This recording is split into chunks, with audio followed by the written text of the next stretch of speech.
What is going on? This is Drew Code Sports Talk, and I am your host, Andrew Wright. And over in his living room is my co-host, Cody Johnson. Cody. What's going on, everybody? Happy Friday. Yes, we are live on Facebook, YouTube, and Twitter until it implodes. If you're on Twitter watching us, switch over to YouTube so you don't miss out on anything. But anyways, guys, on this week's episode, we have obviously Raiders discussion, which we're not looking forward to, but it is what we have to do.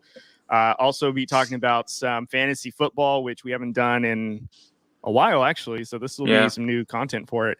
And then also, hopefully we can squeeze in some baseball. Just depends on how quickly Andrew can talk. So I'm going to shut up and start the intro now, you guys, so we can get started. But anyways, before we get started, do not forget to follow us on Facebook, Twitter, Instagram, TikTok, all the social media platforms.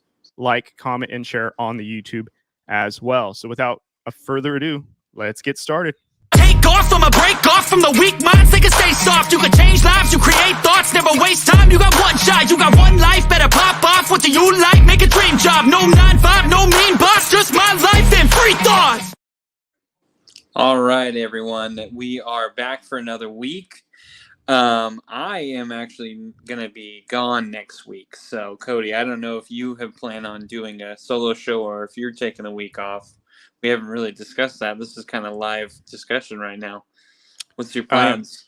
I'm pretty certain I'm taking next week off too because my wife be damned if I'm going to record on Thanksgiving week. So yeah. There's just no way on God's green earth she's going to allow that to happen. So yeah, I have a full week next week. So I was like, I'm not even gonna. I was flirting with the idea on Marco Polo when I was talking to you.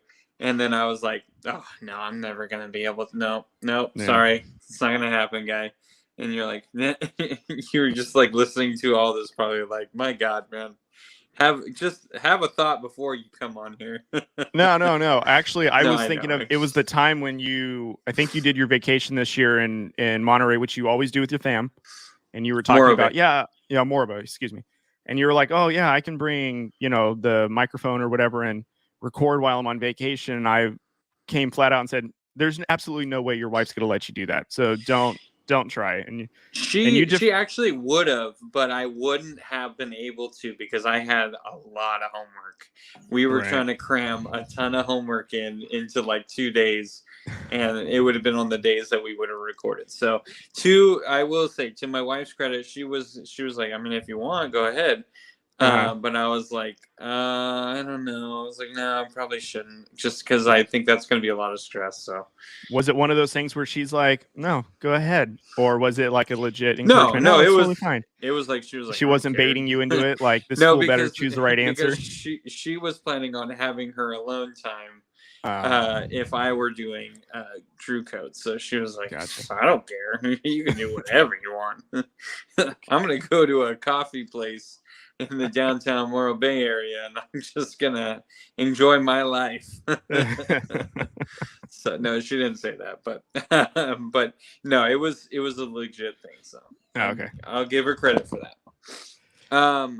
So, man, we have a jam-packed show. I mean, it's football heavy, but there's a lot of news coming out in baseball. So I'm hoping that we get to talk about that. But I think we wanted to talk about fantasy, but it's kind of one of those things that it's not, we're not going to be like, oh, you need to add this player, because I think people do that too much. I think we just want to talk about, we joined a lot of leagues this year, and for the most part, I think you and I are doing pretty good. I have one league where I'm not doing so hot, which is my own league, unfortunately. My team just is the least, it scores the least amount of points. So, but that's how it goes. So anyway, but before we get into everything, Cody, how you doing, man? I'm doing okay, man. Had actually a pretty quiet work week. And actually, I was able to work on our Drew Code website, which I was telling you about. So for those listening, it's live, it's active. You guys can go there now and check out all the stuff that we have on there. So that was kind of nice for me to get an opportunity to work on. And I've just been tracking the whole Twitter drama with Elon Musk and essentially firing everybody, locking them in a parking garage, and then they need to get out. And, I essentially tweeted out on our Drew Code profile yesterday that it was the band on the Titanic playing the goodbye song while it's sinking, because that's pretty much the embodiment of Twitter right now. Like people are still on there, but I'm just waiting for it to just shut down. So that's just essentially where we're heading to, and I don't know if I'm impressed by it or if I'm disappointed, just because it's like I've never seen this before, but I'm also saddened because I actually really like Twitter.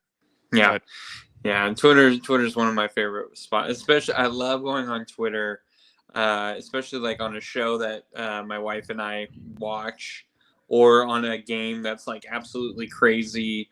Raiders Twitter just drives me nuts, but it also just makes me laugh so hard. So I just love like all these like Twitters, like just these like subdivisions of Twitter that you can find, and I just love that. So I hope it doesn't go under, but it's looking like it will. So unfortunately, yeah. Anyways, how's your week going so far? How was basketball this week? So I probably should talk about Singer West. So last week I did Singer West, the boys basketball on a Thursday, and I actually I sped to make my softball game, which I actually made it. So it ended up working out. But anyway, the boys played on Thursday. Both JV and varsity did lose. JV has got some ways to go. And again, if people haven't heard me talk about Singer West before, this is a brand new school. The highest grade they have is 11th grade, a junior. So a lot of freshmen are on JV team. If there is a decent freshman, he's on varsity. So it's thin in all of the sports. And I've been talking to the AD, and he's been telling me about it. So it was frustrating to watch, because like these kids, when they're getting pressured, man, they just stare down the guy they want to pass to, but they don't pass it right away. They're just staring at him, waiting for them to be like open, as I put that in air quotes, and he passes it, and then it's like the defender was just waiting for it, and it happens so often. The varsity boys, though, they started kind of like that too, where it was like, oh man, this is gonna be a long night. But they actually ended up getting a lot of momentum. And actually in the fourth quarter, they were doing really well. There's this one kid. He's probably, I would say 6'6", 6'7". He's pretty tall. He's a pretty tall kid. I mean, that could be an over-exaggeration, but he's big. I mean, he's tall. He was taller than anyone else. And he got his confidence in the fourth quarter, man. And I'm pretty sure he scored about 10 points in the fourth quarter. So, and they ended up scoring 18 in the fourth quarter. So it was good. I mean, they had a lot of momentum. They were starting to really get how they were supposed to be playing. It was unfortunate because the other team, they had a guy who was hitting every three he shot. I think he missed 1 3 in the whole game, and he shot about 7. Wow. He was on fire. And then they had this other kid who was really good too. He was a good point guard, and he was just getting inside at will. I mean, he was Singer West was making him look like Kyrie Irving, going, crossing up guys and stuff. So, but hey, it was encouraging to see them start to grow a little bit. So that was cool. And then the girls, they played on Tuesday, which I had to do, and it was basically the same thing. JV struggled, varsity, they kind of got a little bit of momentum, but they're going to struggle a little bit because they're trying to they're just trying to get to know each other, really. I mean, they're just not confident in what they're doing right now, and it's understandable. Again, it's just they're a brand new school. They haven't had this opportunity before, so I feel bad for them because it'll probably be a pretty long season. They're probably going to lose more than they win, but I do think they are going to win games, and so I'm looking forward to when they get to, and when I get to call that. So, and I actually have girls basketball tomorrow. I gotta go in the morning, so I'm excited to go do that. They're going to play Woodlake High School, so If you guys are in the Fresno, Clovis, Sanger area, I encourage you to come over to Sanger West and come watch the girls basketball. JV starts at 11. Varsity is supposed to start at 12:30. So Very cool, man. Yeah, it's actually pretty cool that you're a part of history with being, the voice of the Hornets in their early years of sports. So imagine when you start watching them grow and actually putting together some wins. So I think that's pretty cool. But now let me ask you a quick question though, because you remember when we'd go to my son's games when he played a couple of years ago, pre-pandemic, I'll say. Do they play similar to that, where like they'll get the ball, they're driving inside, and then for whatever reason they have to take like 4 step backs to get back to 3-point line and hoist it up for no reason? Do they do that still?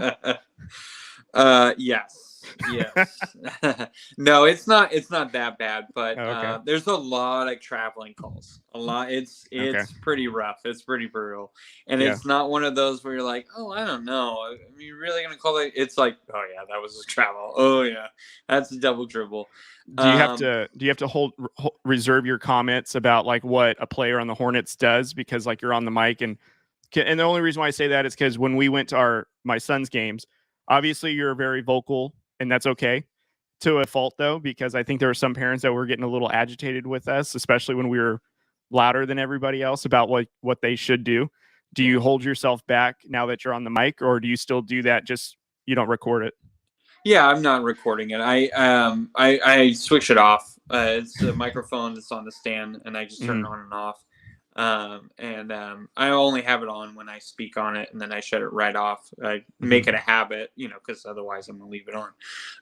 And actually I've gotten caught already a couple of times where I'm trying to say it and I'm like, why is it not? Oh, I don't have it on. So I've done that a couple of times, but no, I mean, I'm pretty vocal about what they need to do. I'm not bashing the kids, of course, and I don't think we ever did that when we were at Clark. We weren't. No, it wasn't really batch. It wasn't really. Just like, no, don't make that. Yeah, we were like, you can just tell, like when they made a bad play, obviously bad play. We were both like, what are we doing? Like very adamantly, like, I don't understand what that is, or like, no, don't do that. And there are some parents, I think, are probably just really protective of the criticism, and not necessarily we weren't directing it. We were just saying that wasn't a great thing to do at the moment, and.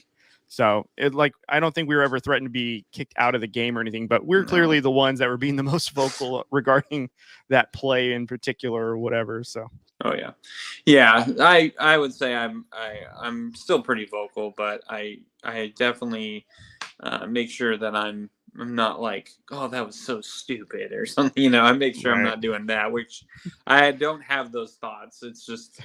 I just make sure that I'm being respectful, because I know there's people around, and obviously I'm by the mic, so I don't want people to think that I'm bashing these kids or anything, because I'm going to see these kids all year. So all right, Cody. Well, enough of all of that. I think we need to give each other 5 minutes each on this subject, and the subject is the 2022 Las Vegas Raiders. It has been brutal. They lost to the Colts, to an interim head coach, Jeff Saturday. You and I were kind of on the fence of, stranger things have happened. Like, we thought maybe we should win this game, and I think we went away believing that still. But at the same time, we kind of weren't surprised that they ended up losing this game. It was just very frustrating. But in a nutshell, like, what to you, I mean, just air out your frustrations. Take 5 minutes to just air out your grievances on the Las Vegas Raiders this year. I don't even know where to begin, but I think this is what makes it upsetting is, and I feel like the fool doing this too, is when McDaniels was hired. Again, like what we'd iterated before, we all thought that we were encouraged that we were a playoff team. We get someone that as a Super Bowl winning assistant coach that could bring that winning mentality to the Raiders that have never had it, and, get us over the hump. And I think one of the things that I'm frustrated with is, it's one thing if we have a new coach and we're putting in a new system and we're winning games and we are, still trying to figure out our identity, but yet we're being competitive.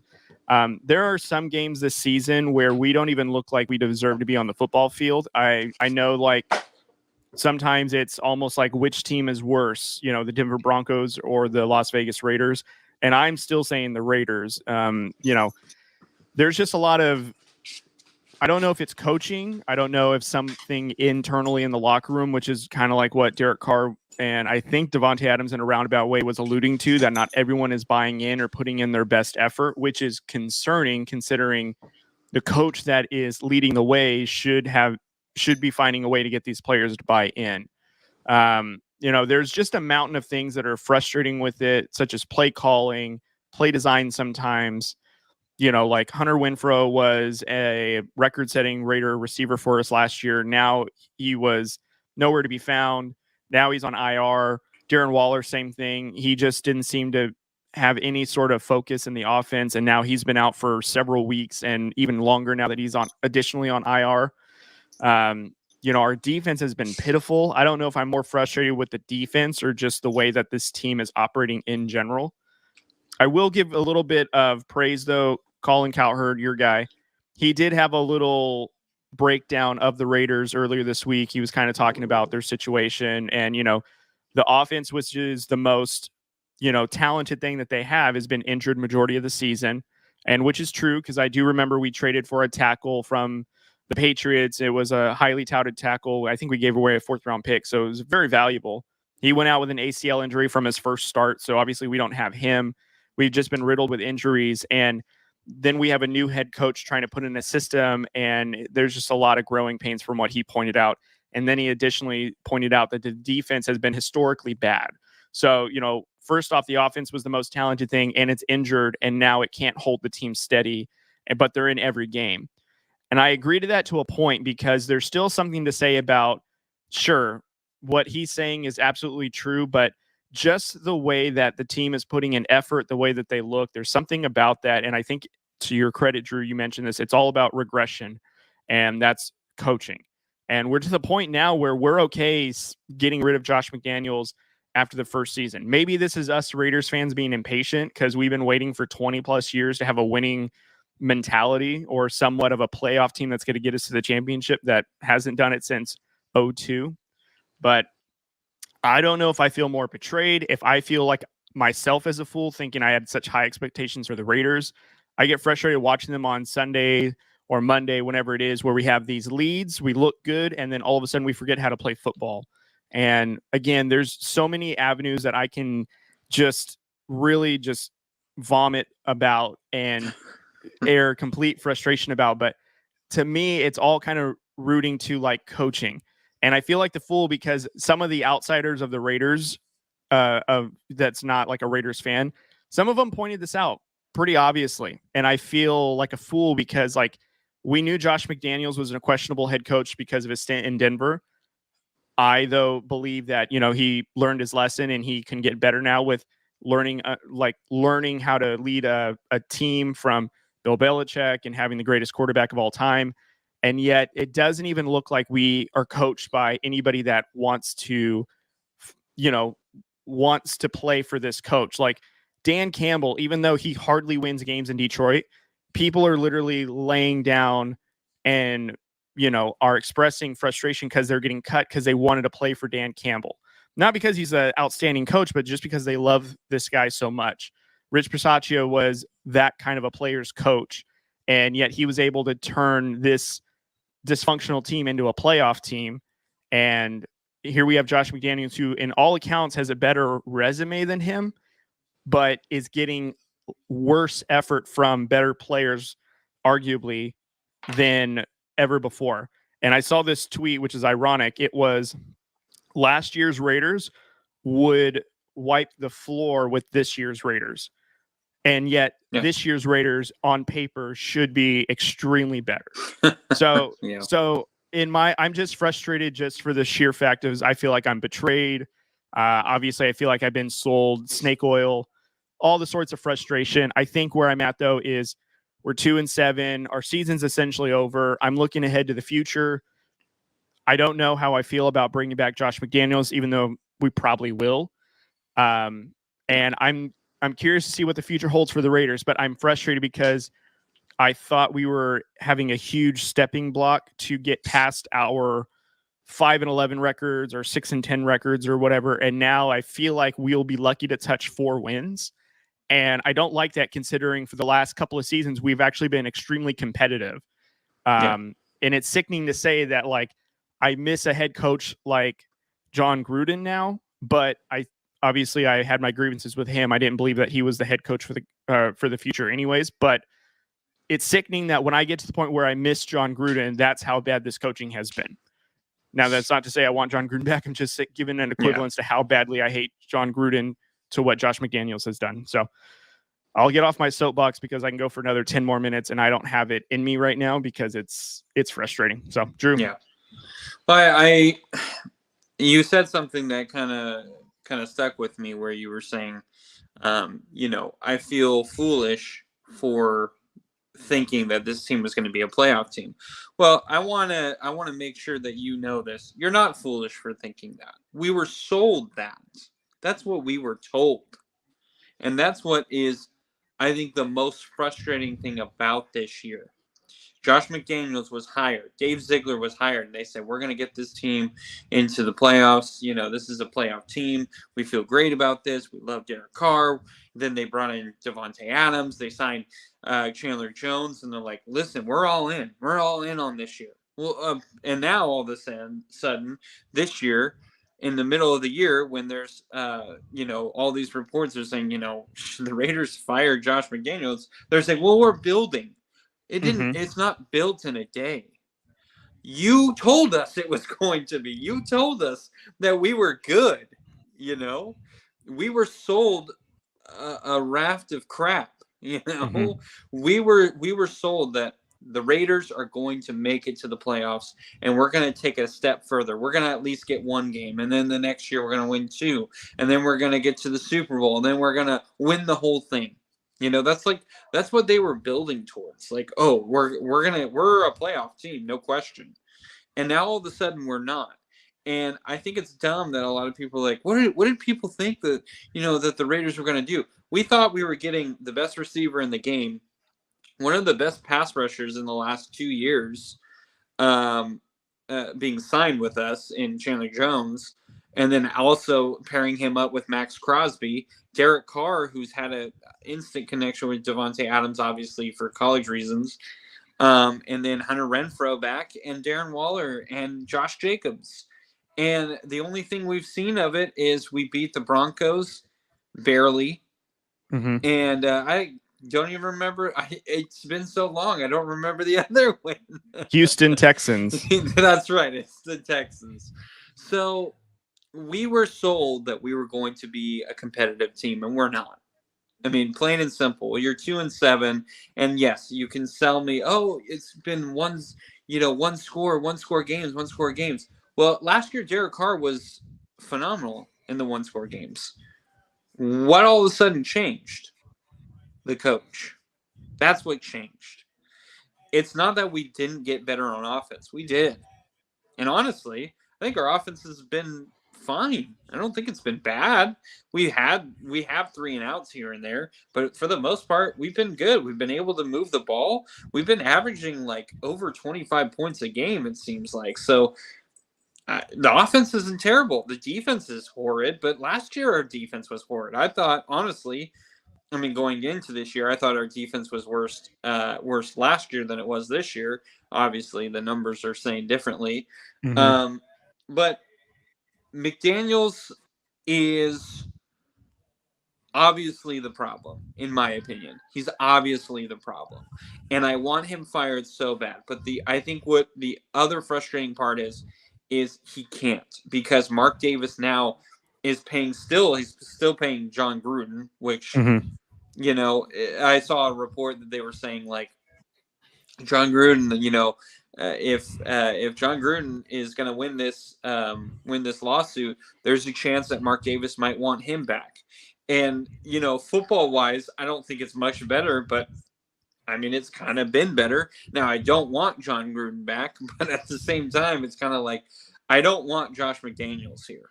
And I understood your sentiment when you were like, it's not that I want John Gruden, it's just I really don't want Josh McDaniels, and I'm kind of on that boat right now. Now, I would rather just go with anyone else at this point. I would take Nathaniel Hackett right now and just see if maybe it's different. No, I'm totally joking on that. But I mean, seriously, I mean, I don't want to see Josh McDaniels anymore, but it kind of seems like he's going to be here for a couple of years at least, because not only is he paying John Gruden's salary still, he is going to have to pay a lot of money for Josh McDaniels. So, I saw a report that said like, oh, the Raiders are like super poor. They can't afford that right now. I don't think that's true. But I don't think you also want to see like $40 million out the door because you were wrong on another coach, where now you can't, now you've dug into your free agent, signings that you're going to need for this year. So Mark Davis is kind of, his hands are tied, in my opinion. So I understand McDaniels can't be fired right now. And that's why I love what you said, which I wish I were in the Lions situation. I wish I were in the Texans situation. The Texans play their hearts out. Like they don't have the talent that we have. Like, I think they have some talent.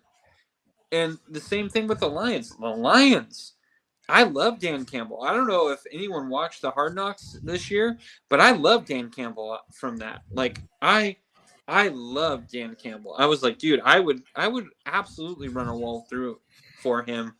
And I don't even play. Like, I wanted to be like, how can I help? Like, like that's how you go away from it. And with Josh McDaniels, what really pissed me off was Derek Carr is on the podium. And I just want to say this for the people who are like, Derek Carr is so soft for crying on the podium. You're mad that the quarterback actually cares about the team. That seems weird. And it seems weird that you are calling it soft, that a grown man is crying, that he's passionate about something, and you're calling him out on social media. It's weird. It's weird, man. Just let it go. Anyway, I also like, and then Derek Carr was saying like, some of these guys need to buy in. Devontae Adams was kind of saying the same thing. I think Josh McDaniels, they asked him, and he was like, oh, I didn't even know they had the conversation. I don't know. I didn't even know that there were people who weren't really bought in. I kind of figured everyone was. And it was like, dude, are you serious right now? Are you just saying this so you don't like call anyone out? Or are you seriously this dense? And I thought that was a dense moment, because even if you don't truly believe that, you're not going to say, oh, I didn't even know. You would say, no, I think our guys are bought in. I just think, there's some guys who are struggling. That's what I would say. But he was like, oh, I didn't even know. And it was like, dude, this is serious. He has to be fired. Like, it was like mind blowing. But again, I understand that he's not going to be, because it's going to tank the Raiders even further. At this point, I don't know what they're going to do. I'd like to keep Derek Carr. I can see them going off of him. I could see Derek wanting out. I mean, at this point. So we'll see what happens. I'm not going to go into all of that. But the reason that you and I decided to do this was because, listen, we don't want to really talk about the Raiders anymore. It's bad. We're not going to – we're going to believe that the Raiders are going to win a few more games, but at the same time, it's just going to stress us out, and it's going to take most of the show like it already has today. So we're just going to – I think we're going to talk about more of the other NFL games. We'll probably try and get some Raiders stuff here and there, but for the most part, I think, the Raiders are a 2-7 team. What else can we say? Yeah. All right, Cody, let's take a little break. And then when we come back, we can talk about Week 10 storylines.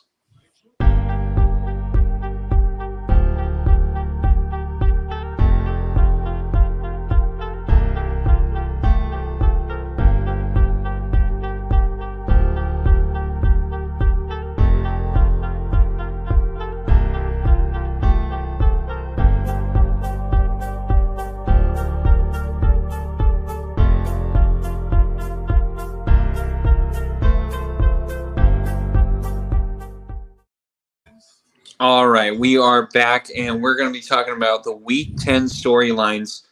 We have to talk about the game of the week this past week. Obviously, the Bills and the Vikings. The Vikings won in overtime. Justin Jefferson was an absolute just cheat code for the Vikings. Yeah. It was ridiculous. So Cody, you have on here, and I think these are valid questions. So I'll let you answer both of them. Okay. Are the Bills in trouble, and are the Vikings legit in the NFC? So I'll answer the Vikings one. I actually do think that they are a threat in the NFC just because they've demonstrated that they have a high power offense and their defense actually comes through in situations that it's needed. And I will refer to the Bills game as being one of them. Now, granted, hold on. I think I'm frozen again. Yes, you are. Okay, hold on a second. Can you just upgrade your Wi-Fi already? It's not even that. I know. I'm just messing with you. There we go. Don't you love how you pay?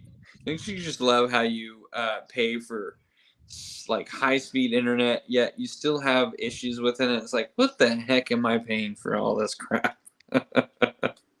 Yeah, trust me, I cannot stand it because obviously you can hear me, but for some reason my video is not working now. So this is even more fun. Oh yeah, you're fogged. It's all right, man. You can just keep going on what you're talking about. Yeah, or hopefully unless you want me to go and you can try and figure it out. Yeah, here I'll put you. Okay. It's your time to shine, and I'll get myself back on video. Yeah, like I don't talk enough.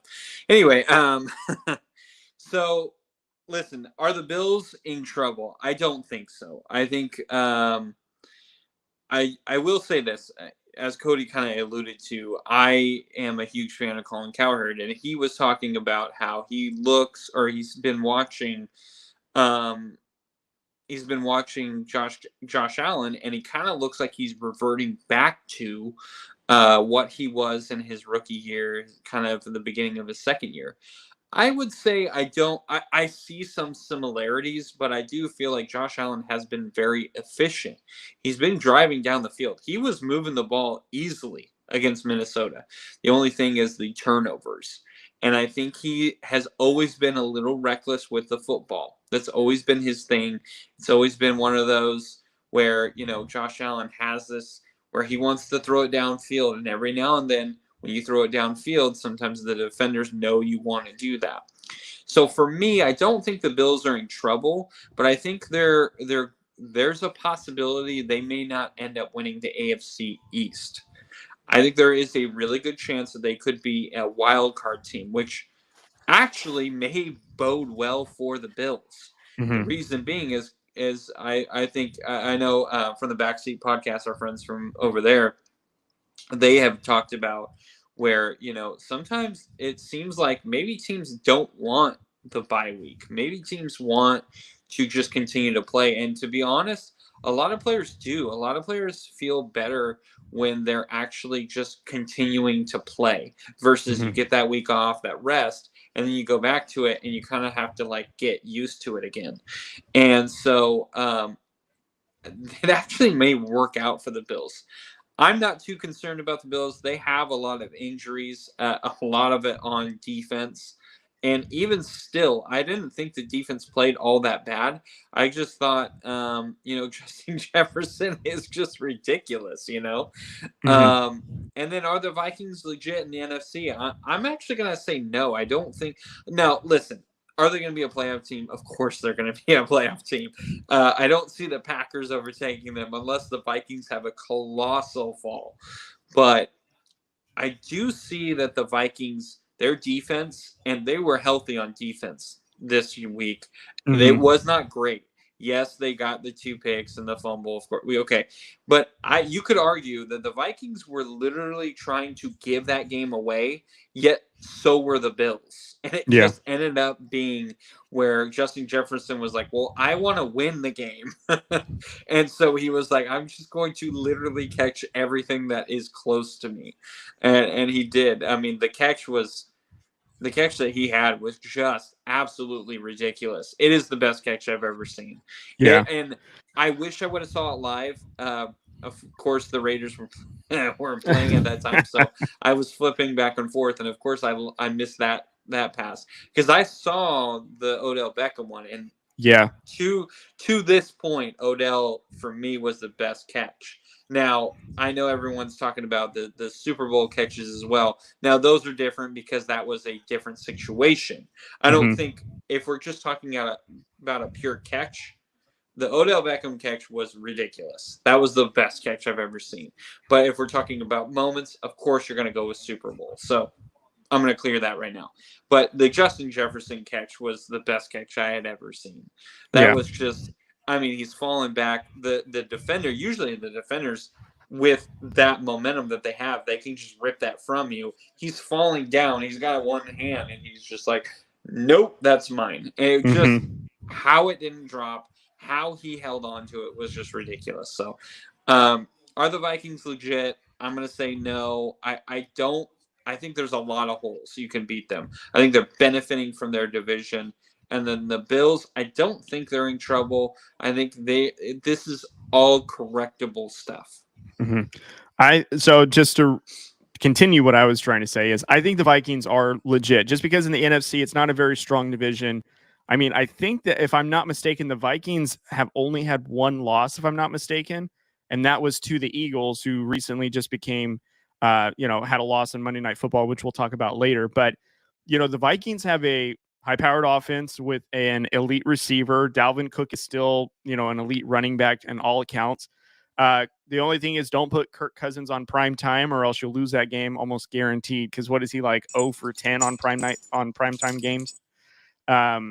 But I think that the Vikings do stand a pretty good chance at being somewhat of a threat in the NFC just because, again, like the teams that they have to go through are very thin. I mean, there's a lot of question marks on some of these teams like the Cowboys. Like, yeah, the Cowboys are a good team, but if I'm not mistaken, the Vikings beat the Cowboys. And then the Giants, are they even a real team to consider just because, they could very easily falter with who they have at quarterback. So, and then the Niners, are they going to be able to stay healthy to be an elite threat? And are the Seahawks still a legit team? They're looking really good right now, but what's the rest of the season going to look like? So I think that the Vikings are with a ton of holes, are a little bit more well-rounded in some respects. And I think that they could very easily go on a deep run and no one really paying any attention to them because they're not respecting the Vikings because they think, oh, these are like the Mike Zimmer Vikings. And they're not. They're completely different. And if anything, I think it's Kevin O'Connell, who's now the new head coach. He has completely opened up this offense to get even Adam Thielen back involved.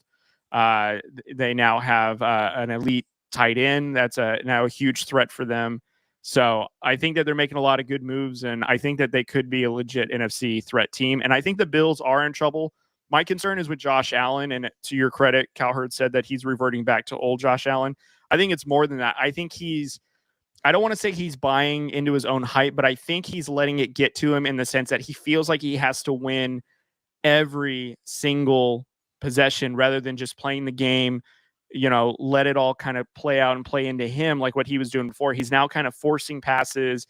He's trying to do too much. It's very apparent that like he had an error fumble literally on the goal line that got the Vikings to score to put him ahead. He's thrown costly interceptions now in back-to-back games. So I think Josh Allen is kind of his worst enemy. And I think if Josh Allen doesn't kind of go back to like what he's been doing, which is deliver the ball, don't turn it over, be efficient.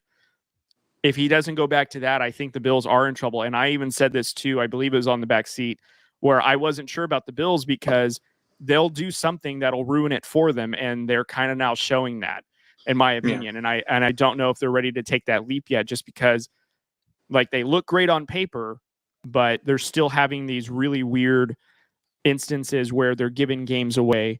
Now, granted, it was to the Vikings, who I'm saying is a threat to the NFC, so take that for what it's worth. But still, though, the Bills have had some weird losses this season, and they are not looking like the elite team we thought they were. Like, they're very good and very competitive, absolutely no doubt, one of the best in the AFC. But the fact that we're questioning whether or not they're still or they're in trouble at this point just goes to show like that's how much of a drop off that we're seeing with their execution, their discipline, and the way that Josh Allen's been playing. So in my opinion. All right. Well, we saw another NFC team and an AFC team play on Thursday night as we were recording this on Friday night. The Packers lost to the Titans. And the question remains, are the Packers going to make the playoffs or not this year? I say absolutely not.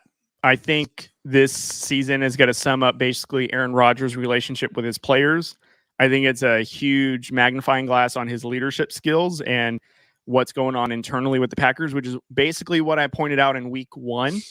And it's still somewhat of an issue. I mean, yes, Christian Watson has come alive in the last few games. Yeah. Every now and again, Allen Lazard has a good game, but he had a lot of crucial drops last night, which is huge. They lost Dobbs earlier this season to a season-ending injury. Yeah. They just don't seem together, and there's some now questionable play calling in late game situations, and it was more apparent than ever last night against Tennessee. Tennessee may not be an elite offense, but they have still a really stout defense, and they really put it on Rodgers. And I think in the first half they had less than 100 and something total offensive yards, which is crazy to begin with because last season, now minus obviously they had Devontae Adams, but they had a more high-powered offense that can put points up. And now it seems like they struggle to move the ball down the field. I don't think that this is a playoff team at all. I think that this is a team that's going to implode as it goes on further. I think there's a lot of finger pointing going on and no accountability being taken on any one of these leadership sides. So they are not a playoff team, in my opinion. They'd be lucky. That was a shot at Aaron Rodgers if I ever heard one. At least I'm consistent because I was calling it for him earlier this year. I called it for him during our preseason. So there's just so many reports and so many accounts of Aaron Rodgers just not being a great leader. And this is now on a magnifying glass because I think, in my opinion, what he did not only last season with the whole vaccination debacle, but just with this whole offseason of basically holding the Packers hostage to pay him, and then his buddy Adams was able to walk out the door without getting a deal. And he can say all he wants about how he tried to get him to stay, and he supports him whatever he does, but just like what Stephen A. Smith says on First Take is you don't let Devontae Adams walk out the door. That's on you. Like, you do everything you can to barricade that door to keep him there. So if you can't keep him there, that's on you.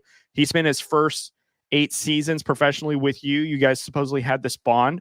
It's your responsibility to make sure he doesn't leave that door. So and you want to complain that the Packers don't do anything, that they don't draft these talented guys. They don't go in the draft and get these skill position players. They did. They had Devontae Adams. They drafted him in the second round, and he's been nothing but spectacular for you since he's gotten there. And what did Aaron Rodgers do? He said, I want to be the highest paid quarterback. Well, Aaron, if you're the highest paid quarterback, we may not be able to bring Devontae Adams back. I want to be the highest paid quarterback. Okay, well, we could either get Adams or Aaron Jones. Well, I don't care. I want to be the highest paid. Okay, well, we're going to have to get rid of some of the defensive guys too, Aaron. Like, this is not just, I don't care. I want to be the highest paid. All right. We're going to, and then he goes, and then he has the audacity, the white man audacity to go to the podium and say, these young guys, they're not, really, they're not really buying in. They're not really working hard. Where were you all summer? You were with your new, what's her name? Blue Earth girl? Like, come on, man. He has a new boo? You have to use your brain here, Aaron. Come on. Listen, this is all on Aaron Rodgers. I'm sorry. I know there's some people who are saying, oh, Matt LaFleur. No, this is Aaron Rodgers. Look at what Tom Brady did in New England and in Tampa Bay. He's done it forever. He's go, okay, pay my guy, pay me less, we'll win. Give me Gronk. What did they do? They paid Gronk in New England. Then he retired. Tom Brady went to Tampa and said, hey, listen, come out of retirement. I'll take less. They'll pay you. We're good.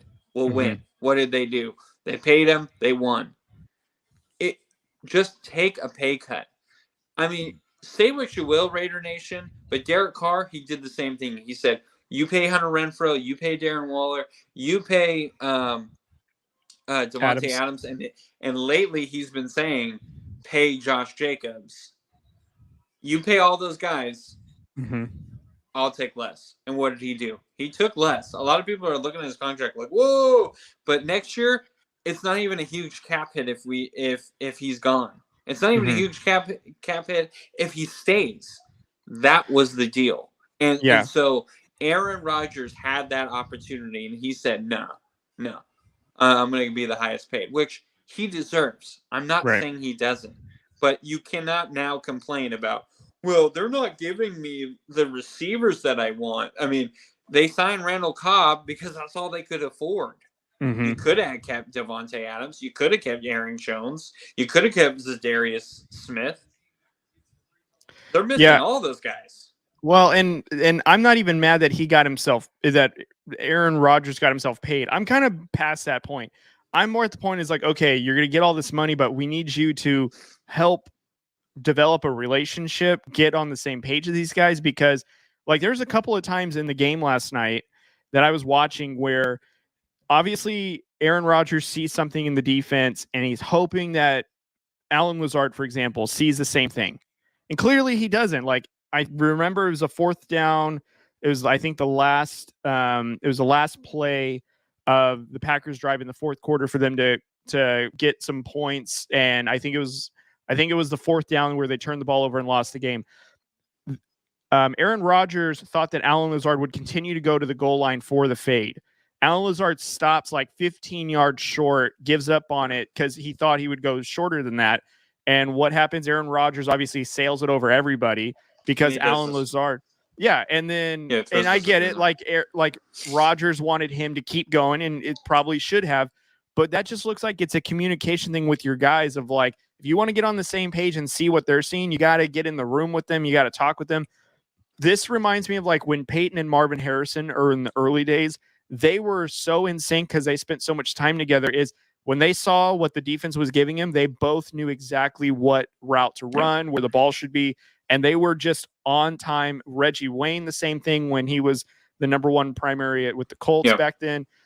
Peyton was very good. Tom Brady's very good at developing these relationships, getting on the same page with them.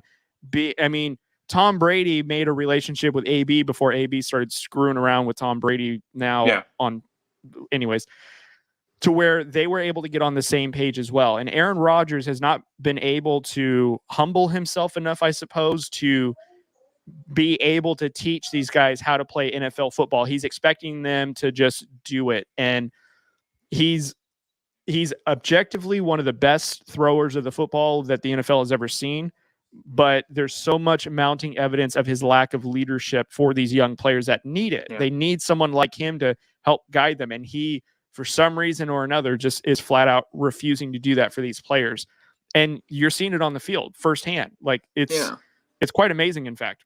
Cody, and then that's why it's so important. That's why quarterbacks are one of the few positions that even on the non-mandatory training camps that quarterbacks need to be there. Why?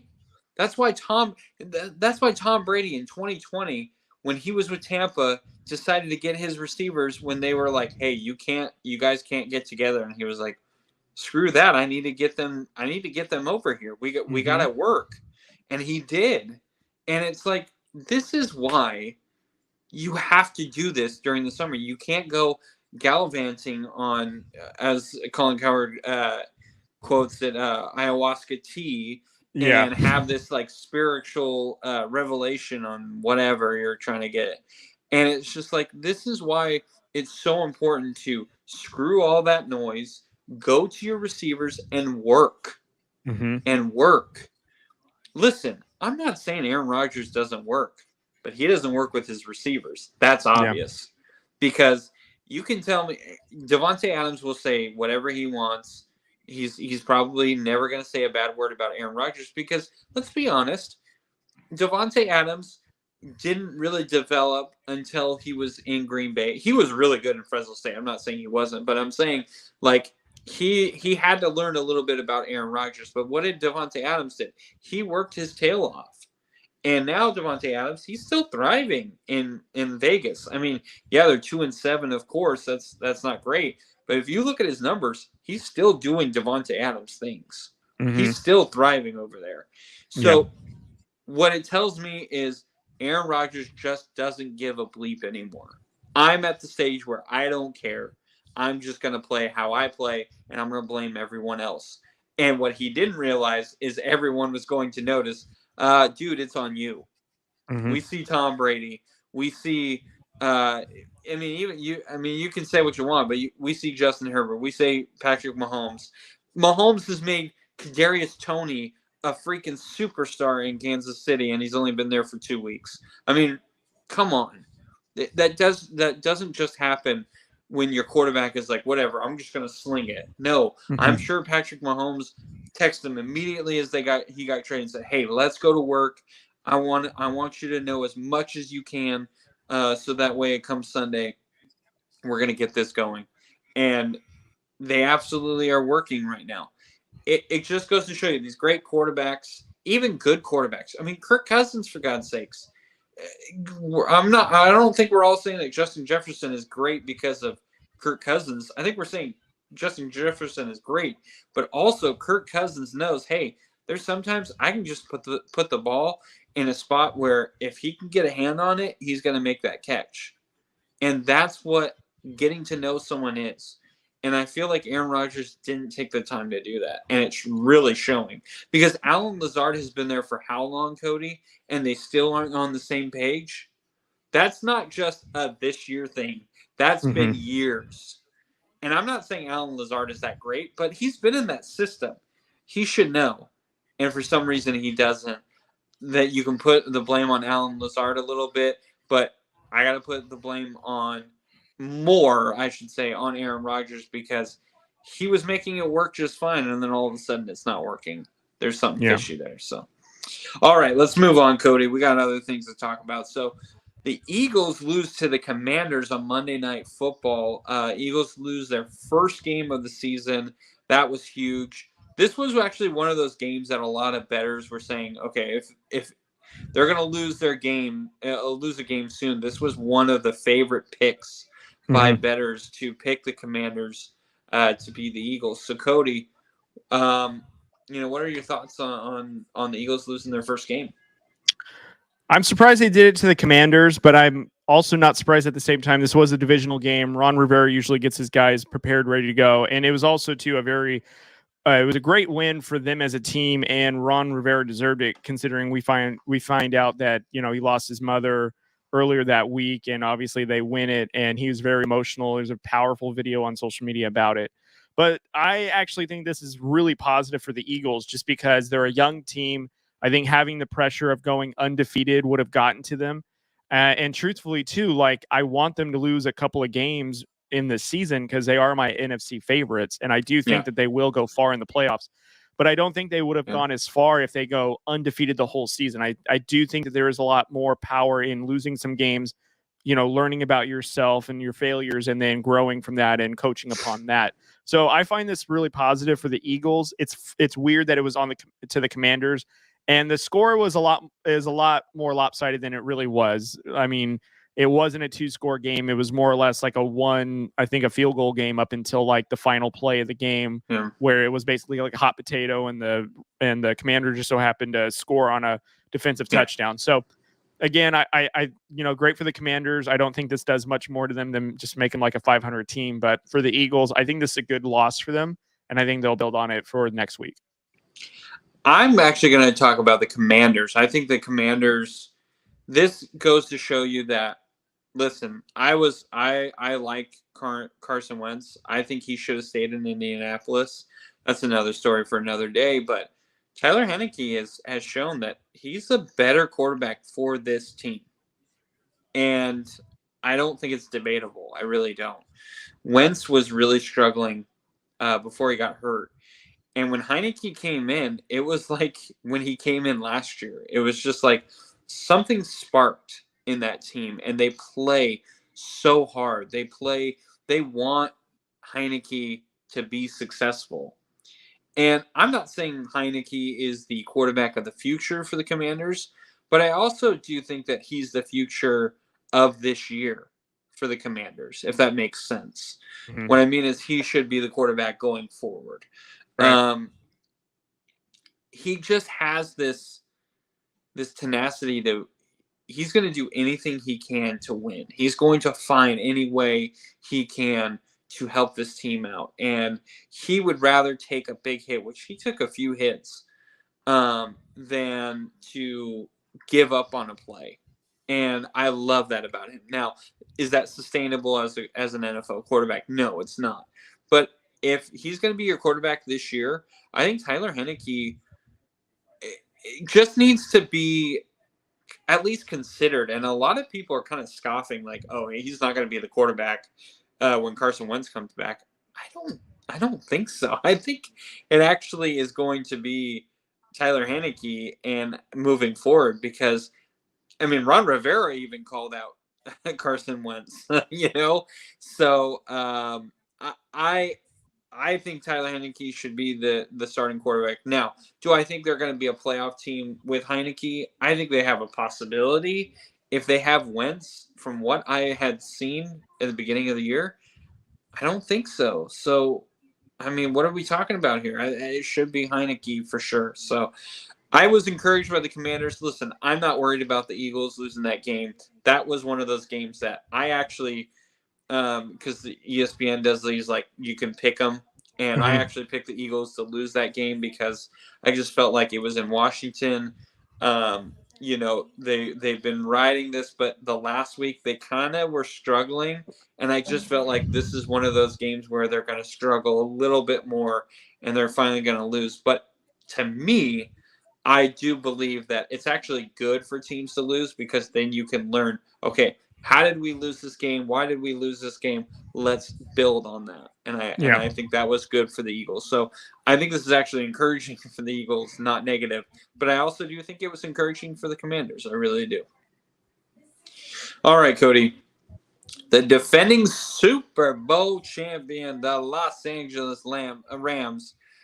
They're playing like the Lambs. Sorry. Yes, they are. Yes. Sorry, me and my dad, we used to come up with nicknames all the time. So I always want to say the Lambs. But again, my in-laws are big Rams fans, so I don't say that as much.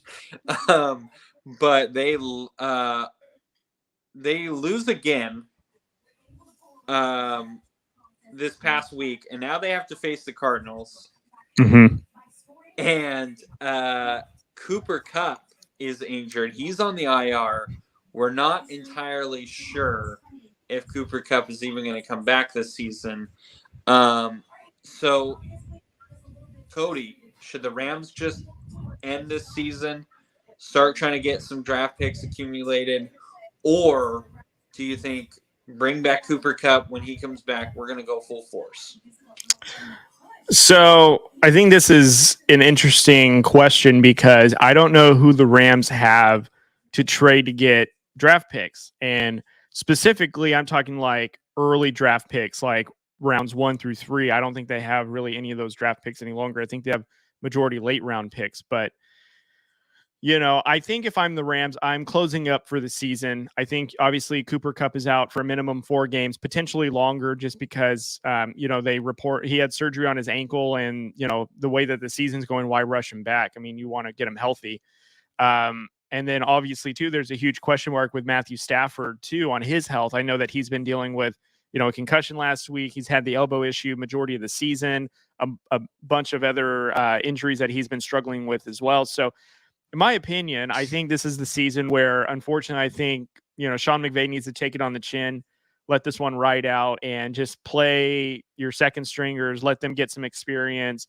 If you have any young players, let them develop. But I don't think that this season is salvageable. I think their division is way too competitive to begin with. And I think like a team like the Vikings are a better team than them. I think, the Giants would defeat a team like the Rams, just because the Giants seem to be a more balanced team, and the Rams just struggle on offense, whether that's the run game, offensive line, Matthew Stafford sometimes not being able to get all of his weapons involved in the offense.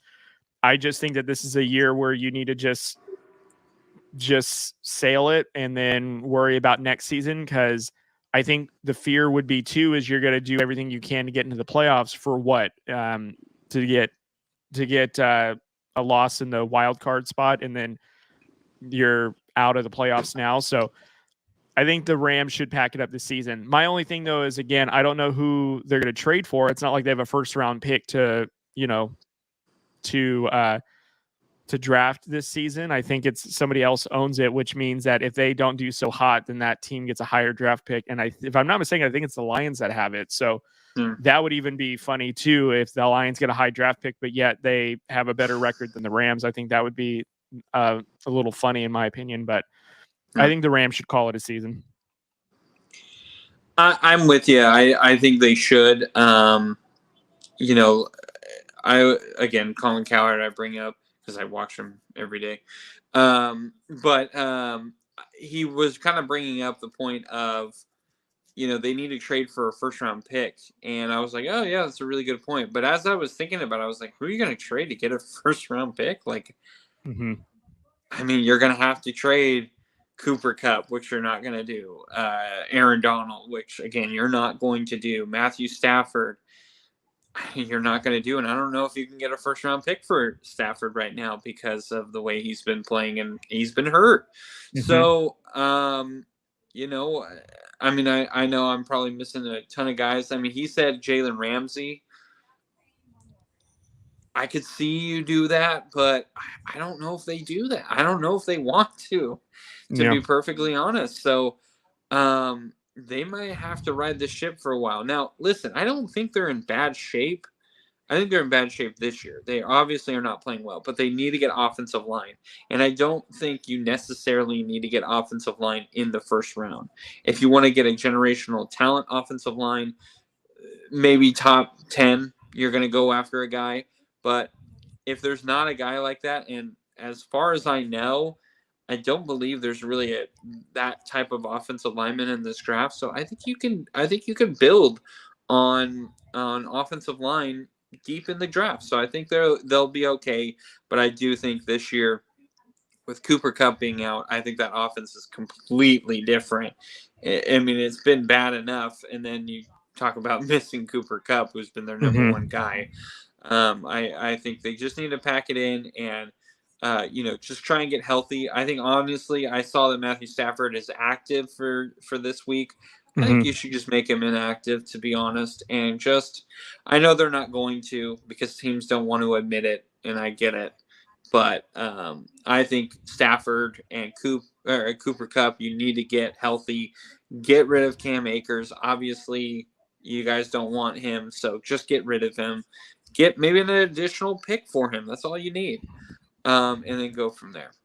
So, all right, Cody. So we were going to talk about fantasy football. We have a listener question, so we're going to answer that now. Sorry, Kenny Stay Trill. I'm sorry it took us a little bit longer to answer it, but we wanted to get to we knew we were going to be talking about fantasy football, so we waited. So I'm very sorry. But his question is, if you're not watching on YouTube, pick a wide receiver and flex from this pool of players. In quotations, it's Devontae Smith, Adam Thielen, Melvin Gordon, Tony Pollard, George Pickens. Keep in mind, I have A.J. Brown and T.J. Hawkinson starting on my team. So, Cody, I will let you answer that first.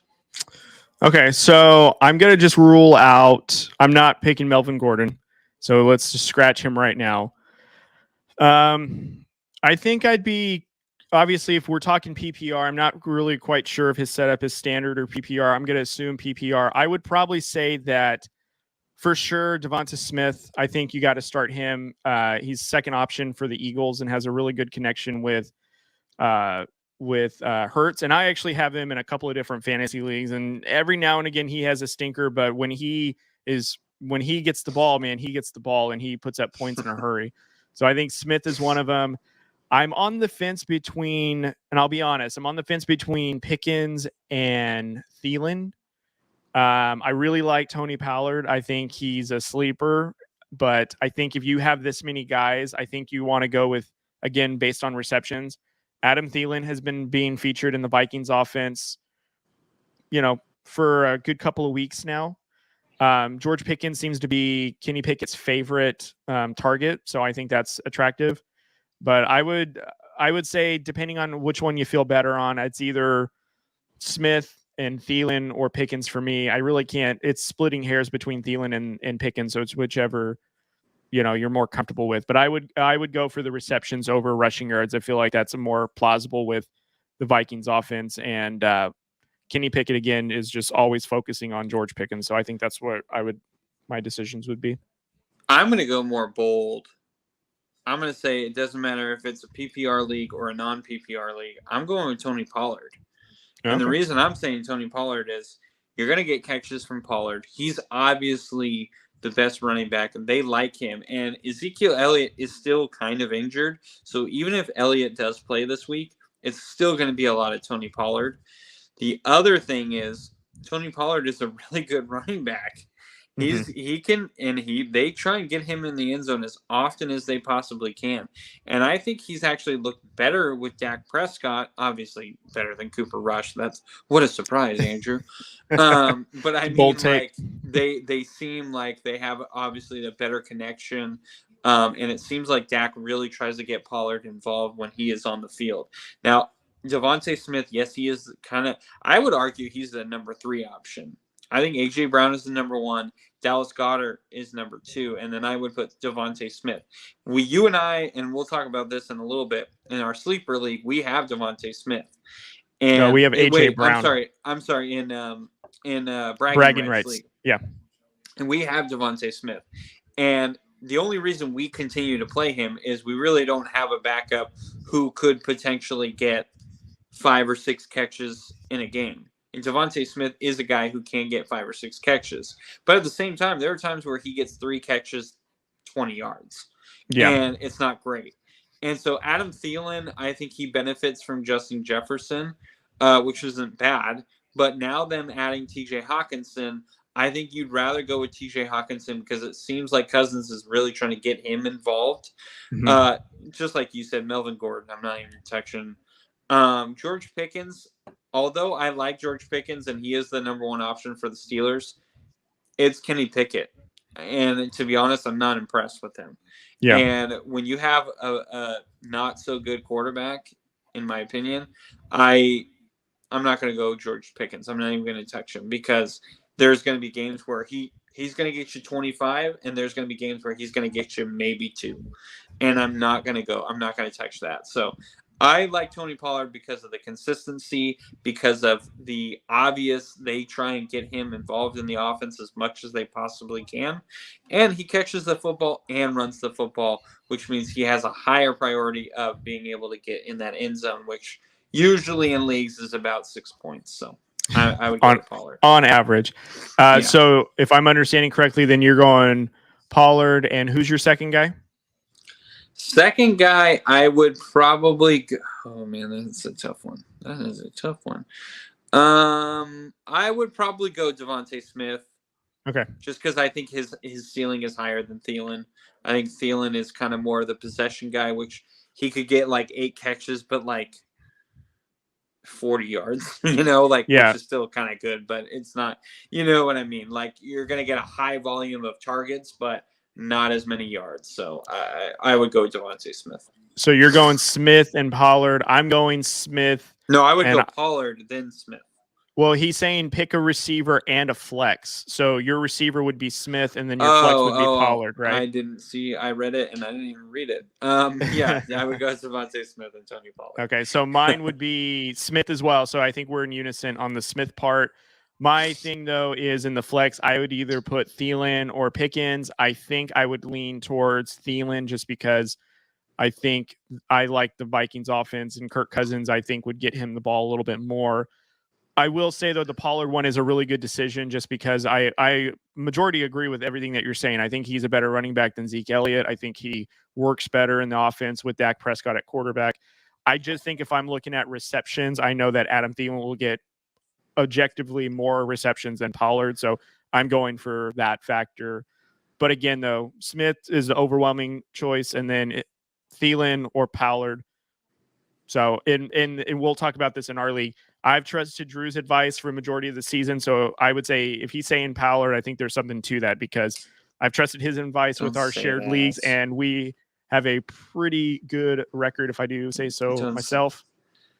Don't say that. I have Tony Pollard in a league that I share actually with my brother-in-law, and I got to be honest, man, Tony Pollard he's legit, and they're going against Minnesota, and I already said that I don't trust their defense, so that's really why I would pick Pollard over anyone else. I'm telling you to sack your Eagles and Vikings team, and he's telling you to get it another Eagle and a Cowboy. So that's pretty much how it's going down. Yeah. All right. So pretty good segue, Cody. I think, to the next question. Yeah. So we kind of wanted to talk about fantasy football, but we don't want to do the whole what we literally just did. Yeah. As I'm gonna poo-poo on it. We don't want to do the whole like who should you pick up this week, or who should you start over so and so. We don't want to do that whole thing because I think everyone does that, been there, done that. And again, Kenny, I appreciate your question. I don't want you to think that we don't appreciate it. If you guys have an actual question like that, we'll answer it right here because we love talking about it. But it's kind of like the only way we would actually bring this up is like if we were having a problem on our fantasy teams. And this year is actually kind of special because Cody and I have joined actually 2 leagues. Yeah. Where we are Drew Code Sports Talk. So you and I are sharing 2 teams, which I've done in the past with my brother-in-law. So now I'm sharing 3 teams. I have a league with my brother-in-law where we're actually doing really well. And then Cody, you and I, we joined 2 podcast leagues. So This is pretty cool. It was really cool. It was an idea that you and I thought of that we wanted to do. Unfortunately, we weren't really getting a lot of people who were wanting to join, but they ended up kind of taking that. Well, I don't want to say they took it from us. I'm not saying that, but they kind of ended up taking that idea and turning it into a league, making their own. Yeah. And so who they had, more outreach to, which more power to them. We were okay with that, and we didn't have to run it, so that was good. Yeah, exactly. So we're in a league. It's an ESPN fantasy league. It's called the Bragging Rights League, and we're also in a league called the Sleeper League, which is in the Sleeper app. So that's why we always call it the Sleeper League. So Cody, let's talk about the Sleeper League first, because I know you put it up on the notes first, so we'll just go with that. So Cody and I, we drafted Russell Wilson, Christian McCaffrey, Alvin Kamara, AJ Brown, T. Higgins, the Eagles defense, Jared Goff, Elijah Mitchell, and Zach Ertz. That's the only guys that we still have on the team. So we drafted all those guys, and Russell Wilson has been awful. Yeah, for to say the least. Purposes. He's been awful. And so we started 0-4 in the league. We were 0-4. We were not last place because there was another team that started like 0-4, and they were scoring less than we were. So we were kind of at the very bottom. We then won 5. We've now won 5 in a row. Mm-hmm. And we are 6-4 in this league, Cody, which is a jump, man. We're actually in the playoffs currently as it sits right now. We are in the playoffs. We are the number 6 seed, but we are in the playoffs, baby. This is a 12-team league. So, we obviously the top 6 teams go into the playoffs. So this was a colossal fail turned to a tremendous success that we've had. We went after Jimmy G, who I wanted to get. We went after Derek Carr because someone dropped him, mm-hmm. and we swooped him up, and he actually has been. I mean, say what you want, he's been really good for us. Yeah. Jared Goff has been a surprise. We picked up Raheem Mostert. We just picked up Keenan Allen. We have the Patriots defense as our backup, where we just had to use them for 1 week, and it worked out phenomenally for us. So, but I think one of the best draft picks that we got, well, obviously AJ Brown, but one of that I really want to talk about was Christian McCaffrey. Yeah. Christian McCaffrey was, a lot of people were wanting to stay away from us, or away from him. And Cody, you and I were talking about it before the draft, and I was like, I like Christian McCaffrey. Like, I'm willing to gamble on him because, and you were saying the same thing. I'm not saying it was just me, but we were willing to gamble on him because the upside is tremendous. And then he gets traded to the Niners, where we were like, fantastic. So, I mean, I'm kind of curious of what your thoughts are on how the sleeper league has gone for us so far. Like, what have kind of like been your feelings, your thoughts, and everything? So when we first drafted, and also to preference, they have a super flex that you can fill in a second quarterback. So what we found is during the draft, they went a lot of teams went quarterback heavy first. They went quarterback. Yes. And in hindsight too, some part of me wishes like maybe we would have gone a little bit earlier on quarterbacks, but I will say, all things considered, with how we've been working the waiver wire, we've been very lucky with who we've gotten, because I think our first quarterback pick was Russell Wilson, and then we didn't pick another quarterback for several rounds. And then I think Jared Goff wound up in our lap, and I think I forgot who the other quarterback was for a hot minute. But early on, we had the growing pains because Alvin Kamara wasn't really productive. Christian McCaffrey wasn't really productive. We saw huge production from AJ Brown. Higgins, I think he got injured in the first game, so he only played a quarter. Yeah. So our team on paper was very productive, but also we knew we're hitching our bets on a lot of injury-prone players. AJ Brown has an injury history. T. Higgins has that. Christian McCaffrey, Alvin Kamara, Russell Wilson to an extent just came off a big injury from last season, and we also didn't know what he was going to be like. So it just seemed like we had to just be patient. And, again, working the wire, we ended up getting Raheem Mostert. And I think that we also did draft in a really late round Elijah Mitchell, which we've had it in the IR for a while. And now that he's back with Christian McCaffrey now on the Niners, now he's not we have a crazy good running back situation going on, which is unprecedented. We did have Zach Ertz, though, who we ended up losing to injury. And I think we drafted it was Dalton Schultz who we drafted, but we ended up letting him go because he was injured for several weeks, which in hindsight, we probably should have held on to him. But he was injured, and then Zach Ertz got injured on a couple of games. And so we had to get, and we were like, well, Schultz not coming back for a while. And I think we ended up getting I think we got someone else before Taysom Hill. Yeah. And then it was well, it worked out. And then we forgot about Schultz because Ertz was finally starting to come alive. Yeah, and then we ended up getting Rondale Moore from Arizona, who's been extremely productive for us for being a rookie receiver in Arizona. Yeah. And honestly, too, man, we've just been working the wire. We ended up finding a way to get Jimmy Garoppolo. We got Derek Carr, like you mentioned. Someone had let him go. There was a couple of times we almost came to trading away Higgins or Brown, and we didn't after all. And I think we tried putting feelers out there for Wilson for a while, but no one was taking on him. And, we've been just kind of running with a little quarterback carousel, so to speak. And obviously that's not the linchpin in everything, but it does help that we're getting more than 11 points per game from our quarterback positions. But we've just been fortunate that our players have relatively stayed healthy. And, again, just talking about matchups, and we've been fortunate enough that we've hit on more than what we've lost on, which has been really good. And a lot of communication, on what we're thinking and seeing, and a lot of no, don't pick that guy up. Yeah.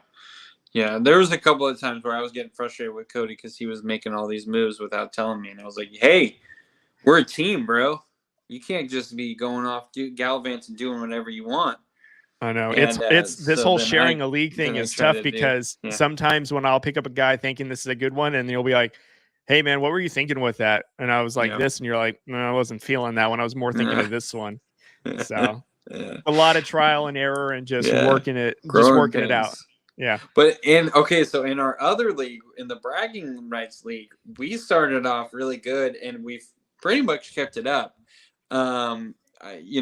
We won last week, but I think we were on like 1 or 2 game losing streak the couple weeks before.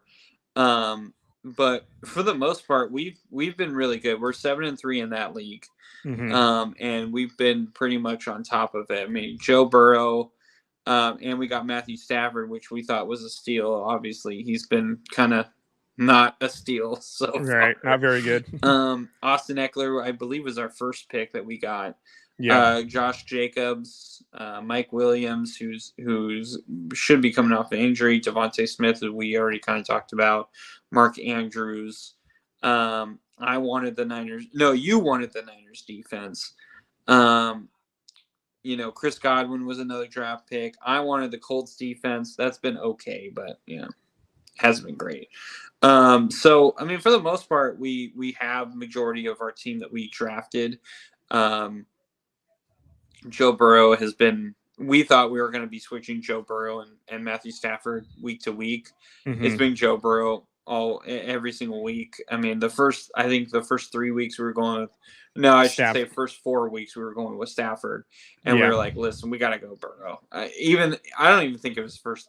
I think we smartened up on that one where it was like after 2 weeks, after week 1, I was telling you, I was like, I don't know, man. Like, I think Burrow, even though he threw 4 picks, he still got more points than Stafford. And I was like, and plus Stafford has that injury. We probably need to keep riding Burrow. And luckily we did because he's been great. Eckler, he started off really struggling, but he started going. So I think Jacobs has been phenomenal. I mean, we got him, I think, later. I don't think we got him that early, and no, we've been lucking out with him. Yeah, I think we picked up Jacobs. I want to say like 5th round, 6th round, maybe. He was just kind of hanging out there, and we snagged him. And it was a gamble too, because I think that we were both apprehensive about getting Jacobs, considering he was injured, he can potentially get injury prone, and our 2 top running backs, are in the same division, so there's a lot of question marks. But Jacobs arguably has probably been our best pick outside of Eckler, because even Eckler barely has been coming alive. I think since week 4 he's been on a tear, and Jacobs has been consistent all year. Even on the slow games, he's found a way to be extremely productive. And I would say arguably there's been a bunch of games where Josh Jacobs or Eckler combined have won us our weeks with handily. Like I think outscored all teams like 3 out of 4 weeks in a stretch. So we've been really fortunate in that. And another little thing too behind the scenes is when we did this draft, I forgot when, I want to say like back in August, we were meeting up with all the guys, and we did it on StreamYard as well, like what we were doing it on. And we didn't mute our mics, so we're talking it out like on who we're picking, and all we're doing is, hey, I think I like this guy. We'll go here. This is how I think it'll roll down. And then they were kind of teasing us, and they're like, these dudes are playing Monopoly over here. So then Drew and I were messing around and go, hey man, this is what I think we do. We should roll a double right here, go around the railroad. We're going to pass go, get that $200, and then we're going to stop on free parking on the way back. And we're going to build 4 houses where we can then buy a hotel and really monopolize this mother. Yeah, it was a lot of fun to be able to get to meet different creators from all over the country, because I think there's one of them that's like back in New York, Buffalo, New York. There's a couple other ones that are like spread all over the country. So it was really fun to get to know them and yak it up with them. And it's kind of cool knowing that like we're one of the top few teams in this league. So fingers crossed. This is a 14-team league. So fingers crossed that we can keep up our dominance on it, because I feel like our team is pretty solid.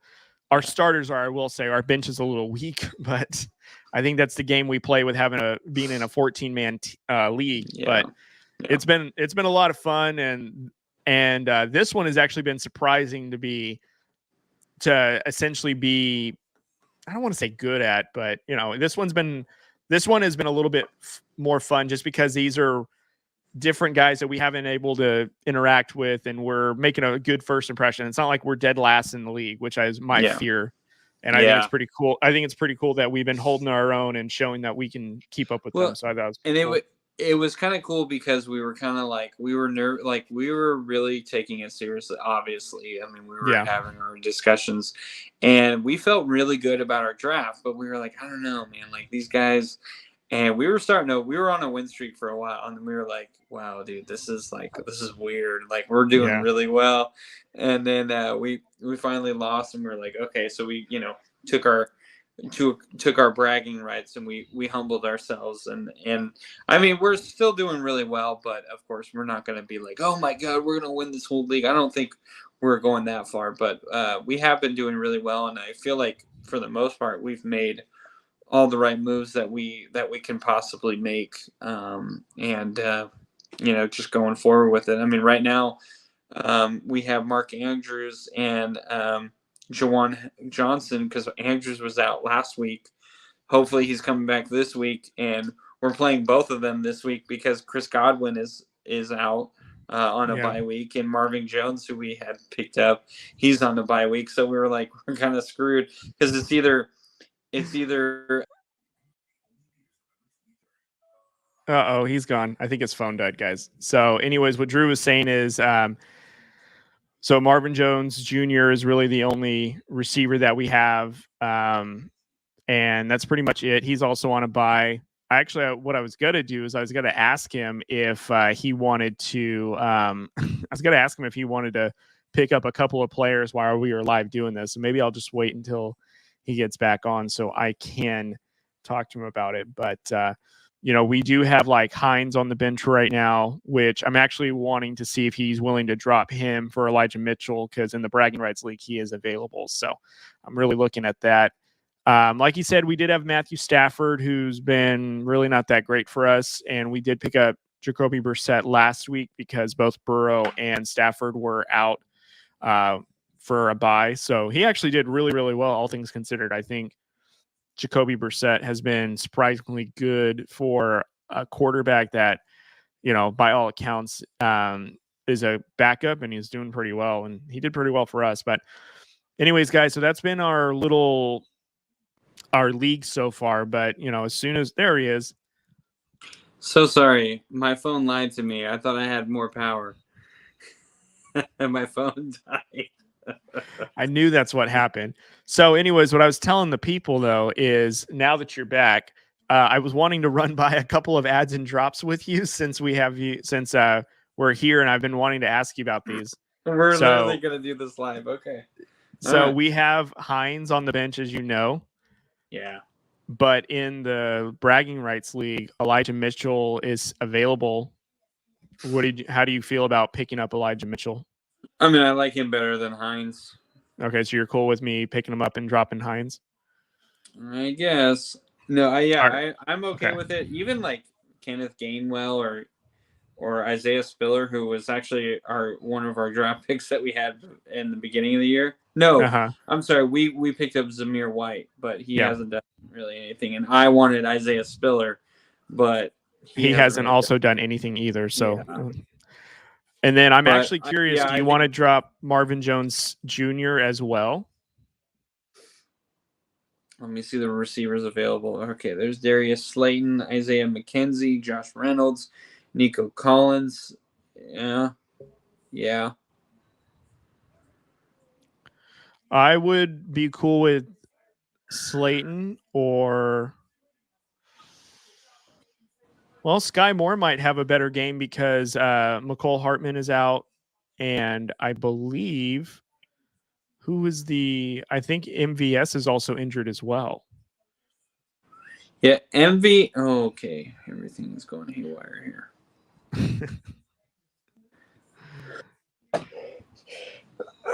Excuse me.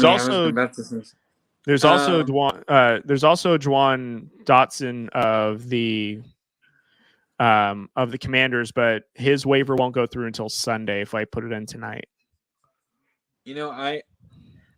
I'm okay with Slayton, but I think out of all the receivers that I'm seeing at least at the very top, I would rather go Nico Collins because he's been getting a lot of targets. Darius Slayton, yes, he does, but Daniel Jones, I don't feel comfortable with him. And to be honest, yeah, Slayton had a really good game last week, but it was, first of all, it's against Houston. Secondly, he had 4 targets, 3 catches. Yeah, it was 95 yards, and he got a touchdown. You minus that touchdown, and you minus, 90, like you're not going to get 3 catches, 95 yards every week. So I don't know. For me, it's like, and he's averaging like 5 catches a game, or 5 targets, 6 targets a game. Whereas Nico Collins, he's kind of getting more like 5, 6 targets, but he's catching majority of that, and he's getting about 10 yards every catch. So he's being targeted about the same, but more yardage. So okay, so Collins. All right, let me put it in the waiver. So we'll go Collins for Jones Jr. And then we still have Jacoby Brissett on our bench, so I'm sure we can just figure out a different player to drop him for later. But Colt McCoy. Oh yeah, for sure. So then, do you want to keep Juwan Johnson in the lineup, or do you want to move Andrews to the starting tight end and put one of our new ads in the flex, or do you want to keep as is? Well, let's wait because we don't know if Andrews is for sure going to play yet. Okay. So it'll be easier to swap him out. Oh, he's going to eat. He's questionable against the Panthers, but if he plays, he's going for 50. Yeah, but we'll have to see if he plays. So. Well, that's our fantasy update, Drew. You want me to ask you a couple of baseball questions? I mean, we're already past our time. No, I think we need to plug it up, sir. All right. Do you want to close this out then? Yes, of course. So, everyone, please go follow us on all the social media sites, which is Facebook, Instagram, I would say Twitter, but we're not sure yet. TikTok, to be determined. Yeah, all that jazz. YouTube, obviously, go subscribe and like and comment on all the videos. We always want to hear from you guys. Also, go check out our awesome partners over at SeatGeek, FNXFit.com, and Fanatics. They are all partners with us that have been fantastic. Go use, if you want to know how to use our codes, just go on the links on the videos, on the podcast, and even on our websites, or even the social media sites that we're on. You can click on all of those and use all the links that we have. So go check those out. Get all your stuff. Go get concert tickets. Go get game tickets, whatever it may be from SeatGeek. Go get your protein shakes over at FNX Fit and some gear. And then go over at Fanatics. Go get some jerseys to support your team. If it's the Raiders, I'm sorry, but still go spend your money anyway. But we always want to hear from you guys on all the major podcast site, which is iHeart, Spotify, and Apple podcasts. So go check those out. We want you guys to subscribe, also rate and review. Anything and everything does help. So please, please, please help us to get better by doing all of that. And you can get all these episodes, and I feel like this was a golden episode. So, good job. Even though we had so many technical difficulties in this one, it's going to drive Cody mad, which makes me laugh. So go check all those out. Thank you guys for listening. I'll let Cody finish it out. Cody. Yeah, again, thank you guys for bearing with us. I feel like once I took that dig at Elon Musk, he was listening and he's been tampering with our podcast tonight. I mean, he froze my video, he kicked Andrew off the live, and we are in a state of hysteria right now with technology. But nevertheless, you guys, please, as Drew said, go follow us on all the social media accounts, especially the ones that might disappear. You never know. It might stay after all, but we'd love to interact and hang out with you guys. And we appreciate the question from earlier from Kenny. So thank you so much. I hope we answered your question the way you're hoping for. And if you win, it was all because of me. If you lose, it was all because of Drew. And that's essentially what it's been like all season for our fantasy teams as well. So anyways, guys, we appreciate y'all for listening. Please go subscribe, like and share on YouTube. Go download it and subscribe to the podcast on Spotify, iHeart, Google Podcasts, Apple Podcasts, wherever you get your podcasts at. Go download and go subscribe it there. And again, I will repeat myself. We have officially launched DrewCodeSportsTalk.com again, and it's all updated, ready to go. All the links are live. Everything is on there. Latest episodes, current episodes. I even put in there our top 5 2 bays in a pod episodes on there. Drew, you might appreciate it because there are some real fun ones on there. So I put the top 5 ones on there. So I hope everyone goes on that website, listens to it. And if the listeners demand it, maybe we'll do it again. We'll convince our wives. Look at all these tens of people that want 2 bays in a pod to come back, because that was a fun show. And it's going to have to be 100 views. I'm going to let you know that. Okay, great.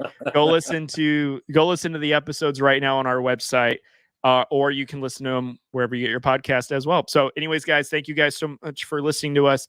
Have a great week, and we will see you guys after Thanksgiving. So we won't be on next week, the following week, though. And we can't wait to talk to you guys then. So be well, and we'll see you. Go Hornets.